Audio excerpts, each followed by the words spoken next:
570 ईस्वी में मक्का के रेगिस्तानी शहर में मोहम्मद का जन्म हुआ।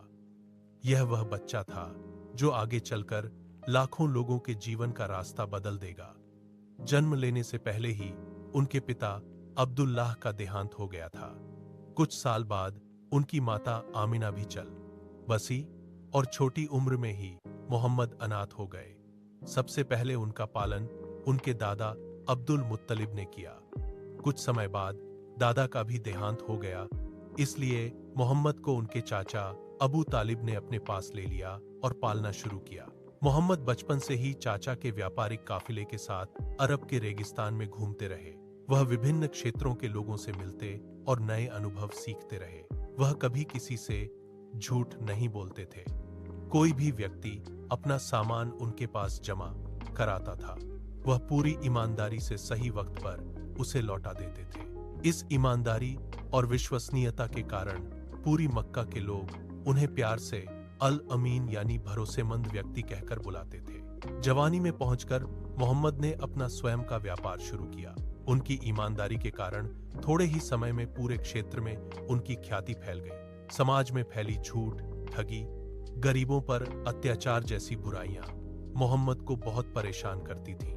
वह अक्सर मक्का के पास नूर पहाड़ पर स्थित गार हिरा की गुफा में एकांत में बैठकर ध्यान और विचार करते थे।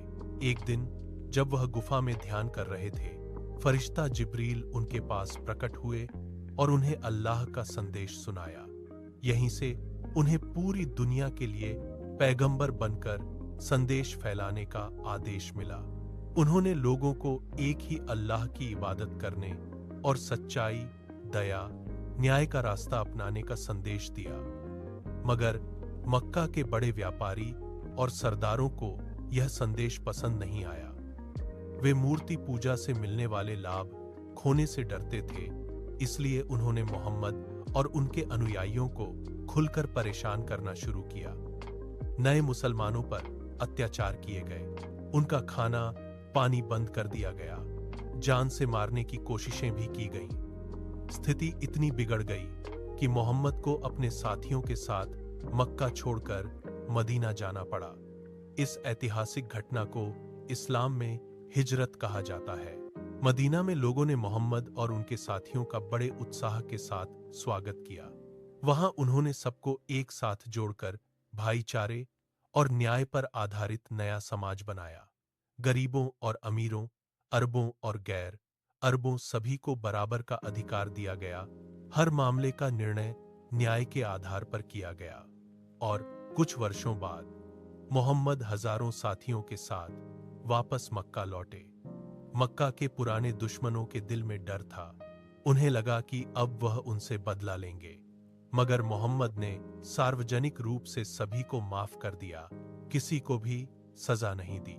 632 ईस्वी में मदीना में मोहम्मद का देहांत हुआ, मगर उनकी दी हुई सच्चाई, दया, न्याय, समानता की शिक्षाएं आज भी पूरी दुनिया में करोड़ों लोगों को सही रास्ता दिखाती हैं।